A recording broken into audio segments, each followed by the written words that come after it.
walang matigas na puso sa pangalan ni Jesus. Amen.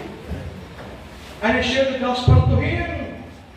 And he received Jesus as his Lord and Savior. Pagka next Thursday, balik na naman ako. Meron humihingi ng panigarilyo.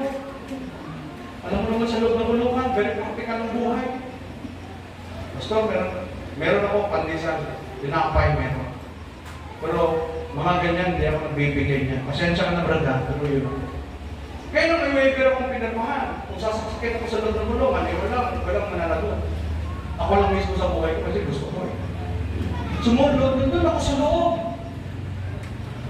Selda to selda. Sa loob ng selda, nagikisalambuha ako sa kanila.